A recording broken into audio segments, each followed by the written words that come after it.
Okay, welcome back to another author interviews at Crystal Lake. And today our guest is Jamal Hodge, and we will be talking about the excellent anthology Bestiary of Blood. And I'm going to let him introduce himself now, so take it away.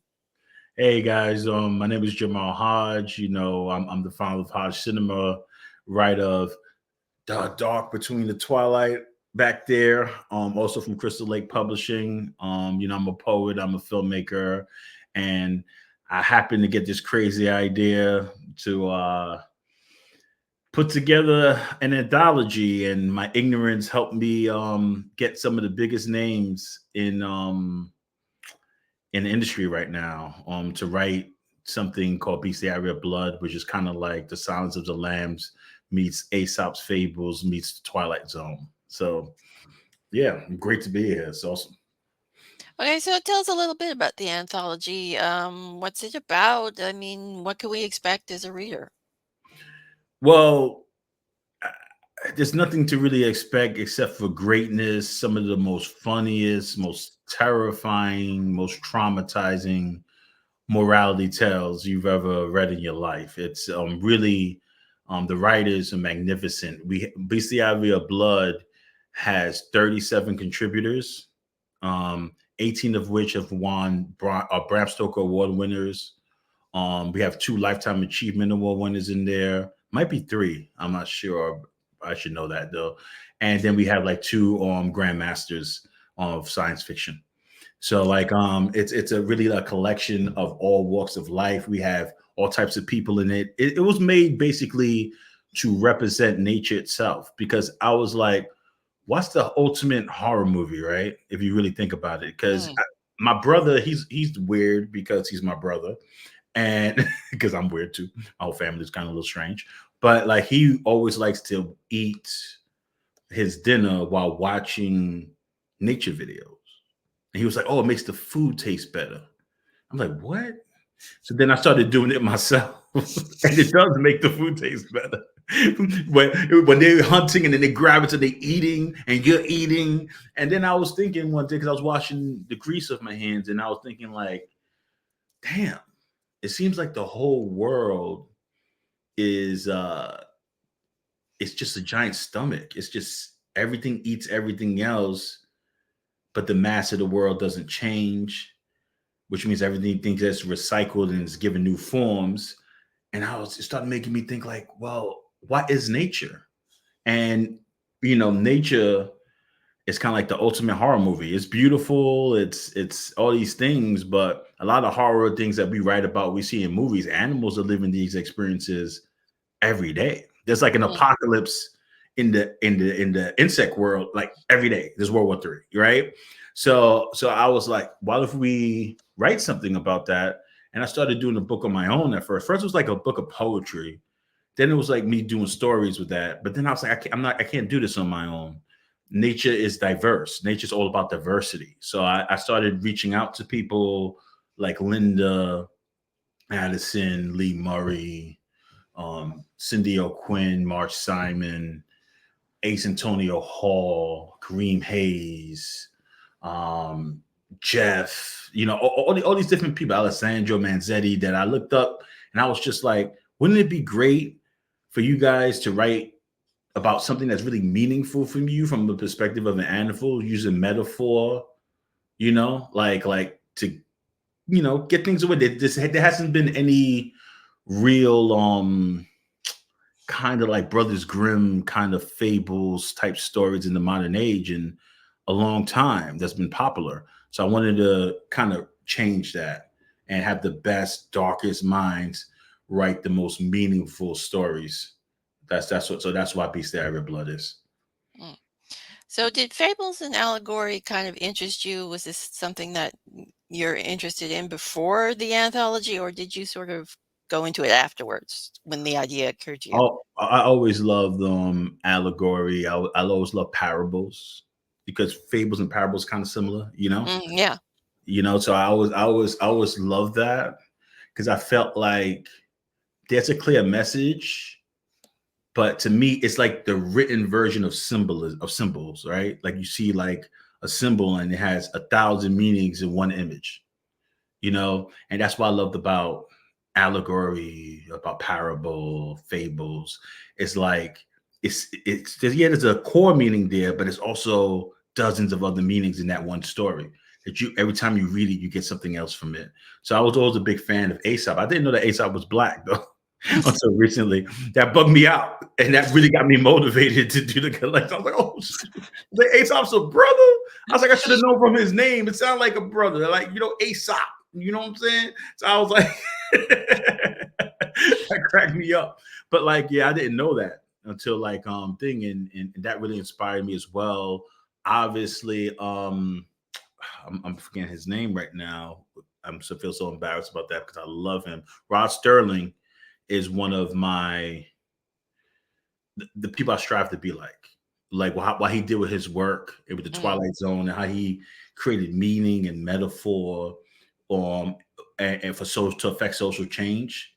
Um, that was a real emphasis with this book and what we was going for with it. So the cool thing about that, because Rod Sterling, he started the Twilight Zone because of what happened to Emmett Till. A lot of people don't know that. He wanted to affect social change through art and through this anthology of stories, and that's what we wanted to do with Bestiary of Blood. I mean, I think we live in very socially turbulent times, but there's a lot of change and things happening, and I feel like we need something a book that will ground us, educate us, and entertain us all at once. Okay, and as you mentioned, the book has a very impressive array of authors who have stories Yes. and poems in there. So, can you tell us a few of those stories and the contributors and some of the background that went into that? Oh wow, well, there's so many. I mean, Oh, yeah. there's so many. Really, this book could have been 2 volumes in one, and I didn't realize it because this is my first time as an editor. So I was like, well, I should have just made 2 volumes. You know what I mean? But I had already told the authors like, well, there's other writers is in here too. So if you want to be in it, so I couldn't do that at that point. But you're gonna get a lot for your money, is what I'm trying to say. But anyway, um, some of the numbers are A Cold Midnight by Tim Wagner, which is a beautiful story. Like if you look at the cover, every single animal's face is one of the stories that's in the actual book. Excuse me. That I felt like was just some of the best stories, some of the most powerful. So the Hawk one with Tim Wagner story I believe it's like the second or the third story in the book. And it's super powerful. You got Michael Bailey's The Speed of Healing, such an intimate story where I can't I'm not going to say anything because I want them to speak on their own stories at some point, but I'll just mention it and tell you that it's such an intimate story about loss and regret, and through the perspective or symbolism also of sloths. So I love that one, and how he used the heart rate in there, and it's amazing. It's something so unique that I just think people will really buy into it. Um, my guy John Skip came out of retirement to write for this as well. John Skip, he came out of retirement and did us a solid. I love his story as well. We have also, of course, Christina Singh. She never misses her Mm. poem Whales. Such a beautiful way to end the book. Colleen Anderson's The Fable of the Tardigrade, so strong, beautiful. Linda Addison's The Tale of the Twin Stars Born of Earth and Sea. Like she said, it was the hardest story she's ever written. And we worked so closely on that story together. And I think that story, for people who've ever had it hard as children or who've went through intense adversity or abuse, I think that story is going to affect them so deeply in a positive way.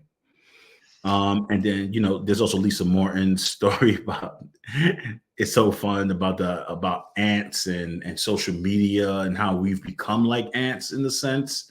Um, Mummy Dearest from the great Stephen Barnes is in here. Then we got like Kareem Hayes, who's an independent writer from Queens. He's sold 100,000 books himself. I wanted to give him a platform. He came in here, he rocked it with his story, A Lonely Death. And then you have stuff from like Sarah Tanslinger. You got Melanie Strom, Akua, Leslie Hope, the late Travis Herman. This is one of his last contributions before he passed.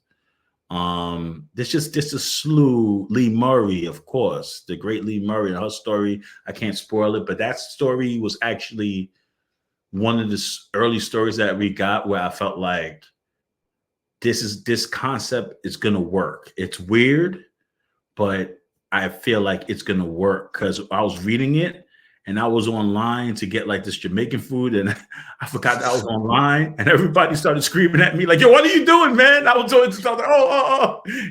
But it was so good. Like so yeah, there's such great people. Ace Antonio Hall, you know what I mean? Nzandi, he wrote an amazing story about a mosquito. Cynthia Palaio's Infinity Pool about being an artist and how the artist must consume art to be art. And it's incredible. It's an incredible. Alessandro Manzetti, one of the greatest, of our time. Like what he wrote was so moving. His poem and his story, Grace, dark, haunting stuff. So, and then of course Eugene Bacon. She has like almost five pieces in this book because she was just that amazing. Um, her work was like unforgettable folklore, beautiful, black, but with an Australian kind of feel and twist to it, so a blending of cultures, like so it's we even got Raph James right, who writes extreme horror. And I was like, damn, did I put a trigger warning on this story? But I was like, nah, I'm not gonna be a bitch, man. We just gonna put it in, man. We just gonna put it in, man. But I love that story. It's unforgettable, The same damn pig, man. Look out for that one. So, and Cindy O'Quinn, always one of my first reader, my one of my closest friends in this game. Like she has two different pieces in this, one with Wayne Felon, and yeah, it's just I could go on and on. So I'm gonna stop right now. But it's so much great work in here. Okay, so as an editor, you have to be objective when you're reviewing the stories and Of that. course. But as a reader, do any of the stories stand out for you personally? Of course, Linda's story, because I also was an abused child, so that was a very heavy and hard story to read. It's really amazing. I love that story. I loved Michael Bailey's story, the love of intimacy and vulnerability in it. I loved also there's so many stories to love. Like that's what I'm saying. It's like it's hard to just say it on the spot, like, oh, which ones, things like that. But like, there's so many. I mean, of course, Lisa Morton's story is amazing. Um, like almost everything in here, like some of the poems, like Melissa from Akua is incredible. Vole from Jamie Flanagan was so fun. Um, and then we also had Stephen Barnes' story was really deep. As a black person, it really resonated with me. Um, yeah, there's so many. I mean, obviously, Cypress Whispers from Lee Murray. That's one of the main ones that got us going. The Hyena and the Rhino from Rob Cameron. That was one of my favorites because it combines humor. It's about hubris, about this rhino that's being stalked. He's an old rhino, and he still thinks he's what he was when he was younger, and he's being stalked by these hyenas, and these hyenas are just patient, and it's a blend of first person and second person. So it's a very amazingly written story that I really had a lot of fun with. I love also Edward Martin III, his story on the revelation of dogs. Amazing story, one of my favorites. Um, so yeah, there's a lot of Kingdom Fungi from Evie Knight. It's amazing. Sarah Tantalinger has a story that I really made me mad. but every man who's read it, it pisses them off. But that's a part of it. You need to be pissed off because it's teaching you something about yourself that you might not want to look at. You know what I mean? So it's like a retake on. It's called To Tether an Owl. It's a retake on. It really highlights toxic masculinity from the very beginning with an Adam and Eve almost like story about, that's all I can say. I won't spoil anything, but it's really affecting, and that's what I liked about it. So as an editor, I wasn't only looking at. I worked with everybody on their stories to improve their stories when they brought it in. I didn't just discard things because, oh, this didn't work, or so. I had that luxury because I had a big span of time to do that. So I worked with each writer who wanted me to work with them. And we got the stories to where I felt like this is where it needs to be. This is where it fits. But I didn't just take stories just because I loved them. I tried to take stories because some of them I felt like would be meaningful on a societal level, or would they impacted me. I felt something. Every story had to make me feel something, and that was the most important part. Is like, was the feeling coming across? Or did it haunt me afterwards when I was done with the story? Was I haunted by it? Did I think about it? Did it live in my brain rent free? So I feel like almost every story in this does that, or they make you laugh out loud where you just can't stop laughing, or they just so disturbing where you almost need to take a break and go take a shower. So Well, that sounds like a nice assortment of horror stories. yeah. So, what was your favorite thing about editing the anthology? Well, you know, getting to just having the luxury and the privilege to converse, connect, and build with such extraordinary minds, extraordinary writers, such extraordinary feelers. Like the humanity in these people, it makes you a better person talking to them. I really believe that horror is not um what we think it is in popular opinion. It's not really about death and darkness and murder. It's actually about its opposite. A lot Mm. of these people, they've been through a lot and they've overcome that, and they writing examples of what can happen to you if you succumb to it as a cautionary tale, or they're writing stories that make you value what's missing in them. So to teach hope, they remove hope so that you leave the story valuing hope and understanding the importance of hope, or of grace, or of mercy, or of honesty, or of fidelity, So or of freedom. So I feel like my favorite thing was just basically being able to just connect with these incredible minds and to learn from them, to see how there's an infinite amount of ways to do the same thing in this medium, and everybody,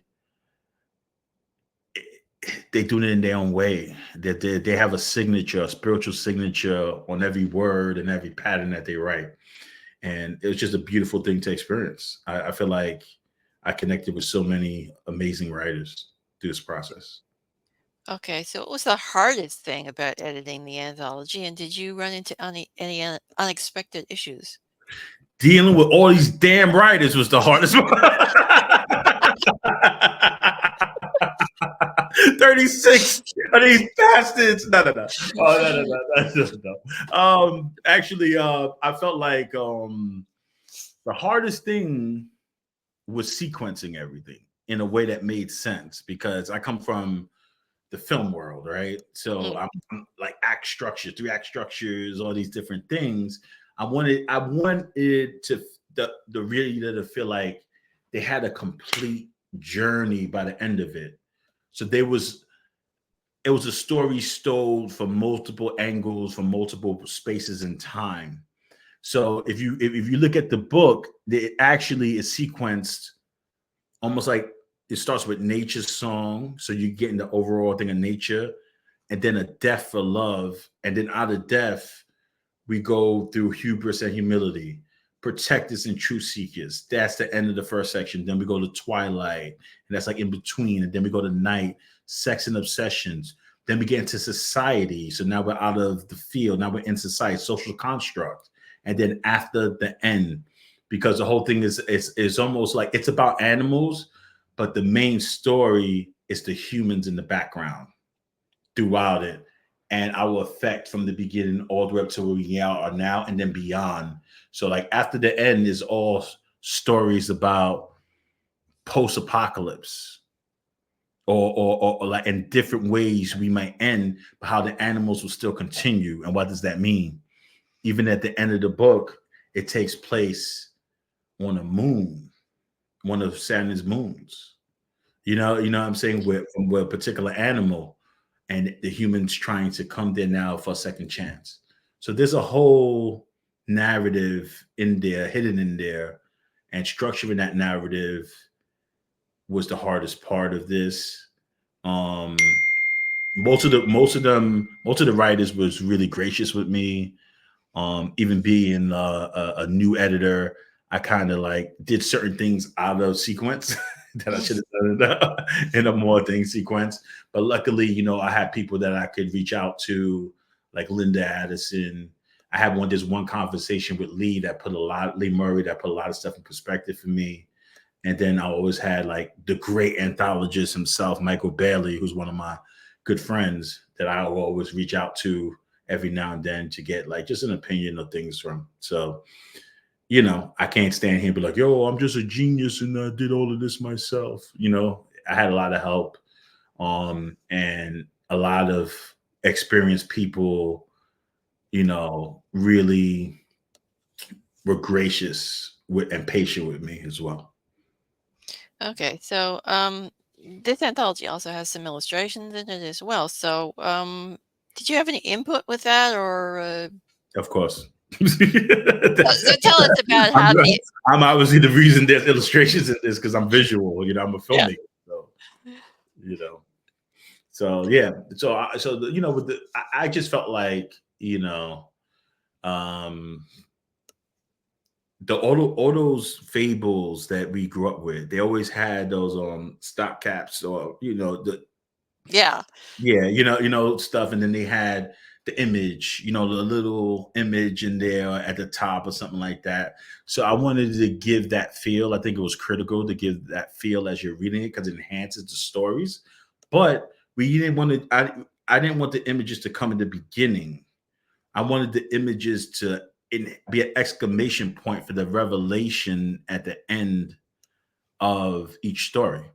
So I picked a style of image for each story and sent it to the illustrator, you know, to Crystal Lake, um, so that every image adds to the revelation at the end of the fable, the parable, the story.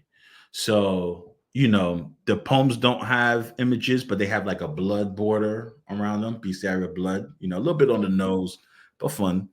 And then Oh, yeah, but blood borders, you can't go wrong with that. I'm just saying.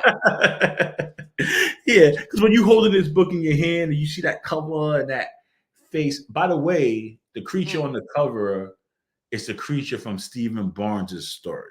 I don't think he knows that, but he'll probably know that now. But like, anyway, when you open that book up, opening it up, that experience is so important. You know what I'm saying? Like Yeah. just that feel, the image hits you like, whoa. And some images are like an emphasis and some are actually a reveal. So all of them have a purpose in it. And not just there to throw window dressing on the book. Every image is important to the story that it's a part of. Okay, so you've also had some stories, and I'm assuming some poems in the anthology Yeah. as well. So tell us a little bit about what your contributions were. Well, you know, Ellen Datlow was telling me like, yo, you're not supposed to do that as an editor. Some people are of the mind that you're not supposed to, as an editor, have any contribution in there. But this book originally started out as I wrote an entire book already for it. So I wrote like about 30 fables I already had and about 20 poems. And I had to throw them all out, you know what I'm saying, to make space for all these other writers. So like five of them kind of ended up sticking around. Um, and one of them was the Fable of the Honest Parrot. You know, I'm obsessed with authenticity and honesty, but what happens when that goes too far? You know, so Yeah.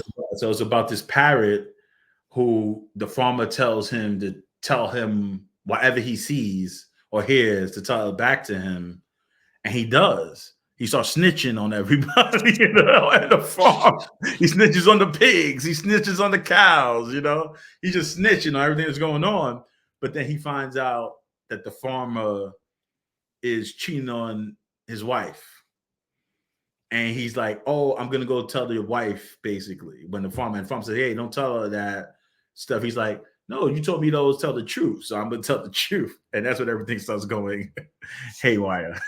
Yeah. Never teach a parrot to tell the truth.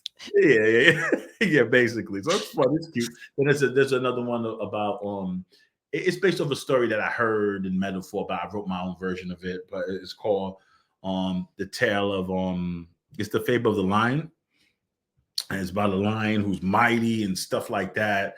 And then people start being worried about his power, so they tell him like, oh, if you just get rid of your claws, they'll be more comfortable here. So he gets rid of his claws, and they tell him, "Oh, if you get rid of your mane, and all, until he's not a lion anymore, and then nobody wants him." So it's a cautionary tale about maintaining who you are, even in the face of love or the desire to please others, and where that could lead. So like a lot of the things my stories is just about being true to yourself. I have one that's gonna piss people off, but I wrote on purpose to piss people off, to troll them, because I made the allegory between how dogs are treated and how slaves were treated. And how is almost exactly the same thing, even in the terminology and everything. And I know people love their dogs, especially my white folks. But you know, in some instances, you treat them more like how slaves are treated than how kids are treated. You know what I'm saying? So it's just really funny, even in the language of dogs. So I wrote something about that. I wrote some weird one that's horrifying about if you ever look into the sexuality of ducks. Ducks are like one of the only, Oh, yeah. you know about it, right? Yeah. It's I watched disturbing. the video on YouTube. I don't yeah. Yeah. Yeah.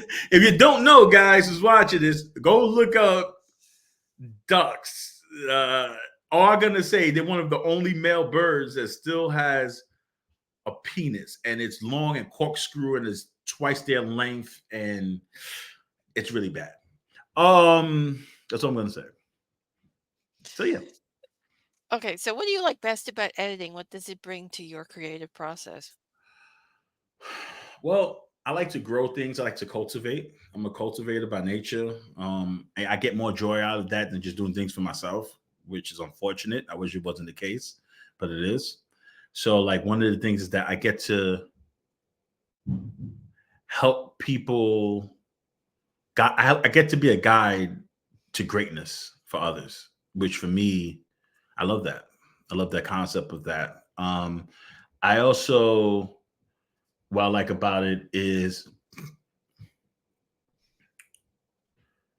being able to put other people in the forefront, and the people who I enjoy and I love reading, the ability to get them all together around a similar thing and see what they do with it, and to help guide it so it all connects, and then to give that to the world.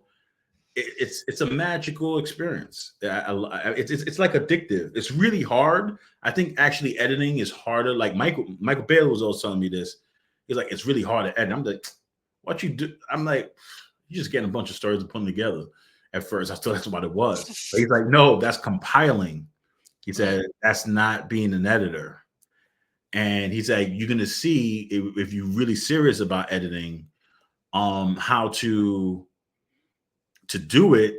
It's like you're combining stories and creating a world, a unified narrative through other people's experience, other people's imagination and vision. So I took that with me and I ran with it. And it's kind of more like making a film to me than writing a book, because you're sequencing scenes. Almost every story is like its own scene, an aspect of the world that's being created. So I just love being the architect of that, you know? I love that. okay. So what's coming up next for you? Sleep. Lots of I sleep. can imagine. Sleep is coming next. I'm never doing another. I will never do another anthology. I am gonna do other anthology. I'll never do one that's over 20 people ever again. Like Yeah. on A average, it'll smaller be, one next time. yeah, yeah. We'll have great names. It'll be the quality will be just the same or better. But I'm not gonna ever. That was just, I don't know what the hell I was thinking. But but yeah, so we have this coming out. I have a lot of film stuff going on right now. We have a premiere for a series called Typecast at the Chelsea Film Festival on October 18th, at 4 p.m. Down there at the Regal, and on like that Times Square. Where is that place? It's the lower, or 14th Street, Union Square, at Union Square, the Regal on Union Square. And then I have another film, Necessary Evil, that's premiering in October as well. And then we have Madness and Writers, a series. You know what I mean? I'm a director on that. Lucas Hassel, he's the host. Michael Bailey is the writer, and Velva is the showrunner, and David is the producer. David Malouf and Velva Malouf. It's their brainchild. I'm just, they put me in charge of steering the ship. So that's coming out, and we got great people in that: Josh Mallerman, Chuck Palahniuk, all these great writers in it. We go to their house, we interview them. We had some bells and whistles, and there's some fun. It's a great series. I can't know if you got to see it.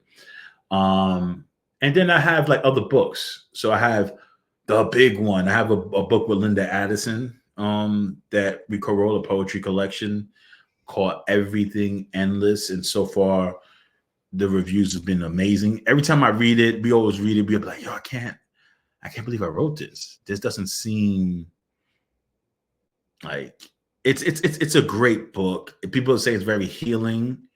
It navigates you through the macro and the micro aspects of yourself, your spirit, and the universe.